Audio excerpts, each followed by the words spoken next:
Bonjour Benoît. Bonjour Delphine. Merci de nous rejoindre pour partager avec nous les faits récents et marquants de Legrand. 2019 a été une nouvelle année de poursuite du développement du groupe. Que pouvez-vous nous en dire? En effet, Legrand a continué de renforcer son modèle, bâti sur deux moteurs de croissance et sa feuille de route RSE. La croissance organique est le premier moteur. Legrand le nourrit en continuant notamment d'investir dans l'innovation et y a ainsi consacré près de 5% de son chiffre d'affaires au cours des 10 dernières années. Cela a permis de continuer d'enrichir les catalogues du groupe, notamment en offres connectées du programme Elliott.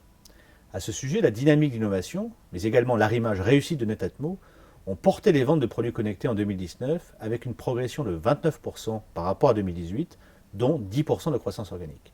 Ces réalisations sont en ligne avec les objectifs annoncés en juin 2019 pour le programme Elliott.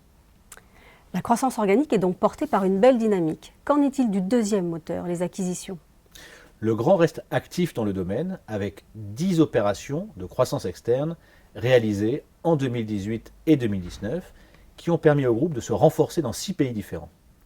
En 2019, Legrand a réalisé 2 acquisitions aux États-Unis, Universal Electric Corporation, leader américain incontesté des busways pour data center, et ConnectTrack dans la distribution de puissance et de données au sol, et enfin une acquisition en Chine avec Jobo Smartech, leader chinois des systèmes connectés de gestion des chambres d'hôtel. Legrand a aussi poursuivi sa stratégie ambitieuse en matière de développement rentable et durable. Que peut-on en dire? Le groupe s'inscrit dans une exigence de développement durable. Ainsi, nous avons publié en mai 2019 notre 4e feuille de route sur 3 ans pour la période 2019-2021, structurée autour de 3 axes: écosystème business, développement humain et environnement, contribuant aux objectifs de développement durable de l'ONU. Dans ce cadre, Legrand a par exemple confirmé en 2019 ses engagements en termes de lutte contre le changement climatique, de promotion de la diversité et de la santé et sécurité au travail, ou encore d'implication auprès des communautés locales. Par ailleurs, Legrand améliore son profil de croissance rentable par le déploiement actif du Legrand Way à l'ensemble des fonctions, la digitalisation de son organisation au niveau front et back-office, ou encore par l'adaptation géographique de son empreinte industrielle, ainsi que par la réduction de ses émissions carbone. Alors on le voit, Legrand mène une politique de développement nourrie. Elle s'est à nouveau traduite par de belles réalisations en 2019. Quelles sont les plus marquantes?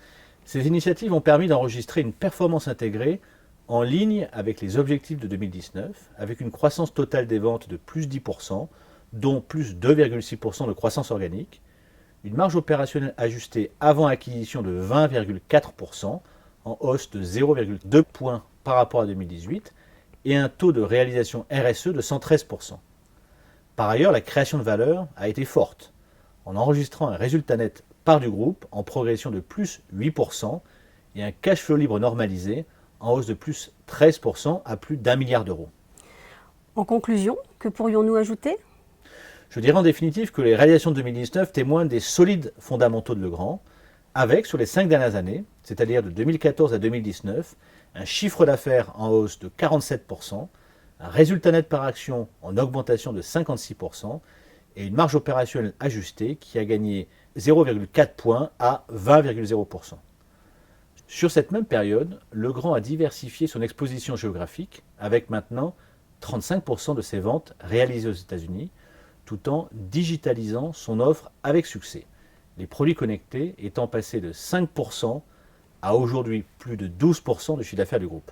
Enfin, les ventes réalisées de 2014 à 2019 ont permis à nos clients d'éviter la consommation de l'équivalent de 7 millions de tonnes de CO2. Autant d'atouts démontrant la pertinence d'un modèle capable de s'adapter rapidement. Merci Benoît pour ces éclairages sur 2019 et les précisions relatives à la dynamique de développement du groupe. Merci Delphine.